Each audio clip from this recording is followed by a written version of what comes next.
সে যে ভুয়া সাংবাদিক আকাশ, সে যেভাবে আমার পিছনে লেগেছিল, আমার দেখেন আমি কিন্তু তাকে চিনি না, আমি আমার কাজ নিয়ে ব্যস্ত থাকি, সে ও কারণেই আমার পিছনে লেগেছে। এবং সে যে 12 লক্ষ টাকা অথবা একটা গাড়ি দাবি করেছে, তো আমরা সে বিষয়ে মামলা করি এবং আদালত আজকেও আবারও তার আদালত সন্তুষ্ট হয়ে জামিন নামঞ্জুর করেছে।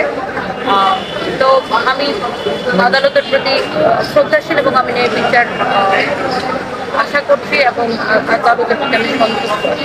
এবং আপনি ফেসবুক পেজে ঢুকলেই দেখতে পারবেন যে সে তার আমাকে নিয়ে পোস্ট, তার অন্য কোনো কাজ নাই আমাকে নিয়ে পোস্ট দেওয়া ছাড়া। সে এক এক সময় এক একজনকে নিয়ে পড়ে, সে এখন আমাকে নিয়ে পড়েছিল এবং সে ভাবছিল যে সে আমার মান সম্মান নিয়ে ফেসবুকে এসব করলে আমি হয়তো মানে সেই যে চাঁদাটা চেয়েছে আমি হয়তো ভয়ে চাঁদা দিব।